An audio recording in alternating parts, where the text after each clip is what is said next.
নারীদের জীবনে যে চারটি গোপন স্বভাবের কারণে দেখবেন তার সংসারে উন্নতি হয় না, তার হাজবেন্ড জীবনে কখনো সফলতার মুখ দেখতে পাবে না যদি ওই নারীর মধ্যে এই চারটা বাজে গুণ থাকে।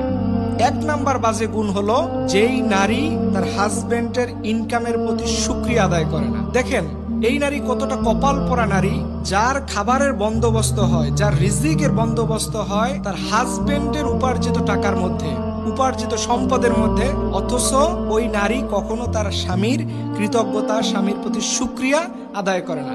আর যেই নারী তার স্বামীর ইনকামের প্রতি শুকরিয়া আদায় করবে না, স্বামীর ইনকামের প্রতি খুশি হবে না, ওই নারী যেই ফ্যামিলিতে থাকবে সেই ফ্যামিলিতে কখনো বরকত আসবে না। কারণ আল্লাহ সুবহানাহু ওয়া তাআলা তিনি বলছেন যে বান্দা শুকরিয়া আদায় করে আমি তার রিজিকের ফয়সালা বাড়িয়ে দেই, আমি তার সম্পদ বাড়িয়ে দেই। আর আপনি আপনার হাজবেন্ডের ইনকামের প্রতি অসন্তুষ্ট হয়ে থাকেন, অথচ এই আপনার হাজবেন্ডের ইনকামের মধ্য দিয়ে আপনার রুটি রুজির ব্যবস্থা হয়, অথচ আপনি আল্লাহর শুকরিয়া আদায় করেন না।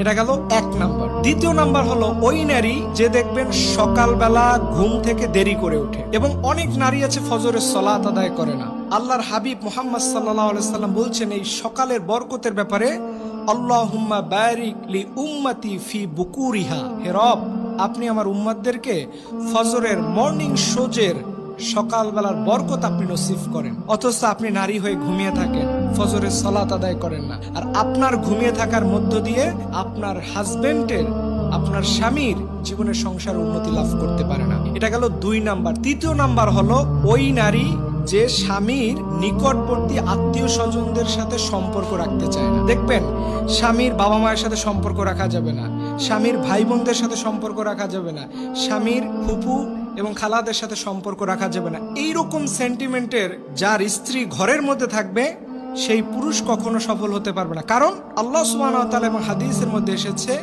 মানুষ যদি তার নিকটবর্তী আত্মীয়দের সাথে সম্পর্ক ভালো রাখে এর মধ্যে দুইটা জিনিস লাভবান হবে। এক হচ্ছে তার রিজিকের বরকত আসবে, দ্বিতীয় হচ্ছে তার হায়াতে বরকত আসবে। এখন আপনি আপনার স্বামীর হায়াতও কমাইতেছেন এবং আপনার হাজবেন্ডের রিজিক অর্থাৎ ইনকামিং সোর্সও নষ্ট করতেছেন শুধুমাত্র তার নিকটবর্তী আত্মীয়দের সাথে খারাপ সম্পর্ক করার কারণে। দেখবেন এখনকার সময় আমাদের ফ্যামিলিতে, আমাদের সমাজে সবার আগে হাজবেন্ডের যে আত্মীয় স্বজন আছে এদের সাথে সম্পর্ক রাখতে চায় না।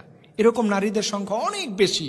এবং সর্বশেষ যেই নারী ইচ্ছাকৃতভাবে নামাজ ছেড়ে দিবে, ইচ্ছাকৃতভাবে পর্দার বরখলাপ করবে, এই চার শ্রেণীর নারী যেই সমাজে থাকবে, যেই ঘরের মধ্যে থাকবে, ওই হাজবেন্ড কশ্চিন কালেও সে তার সফলতার মুখ দেখবে না। আর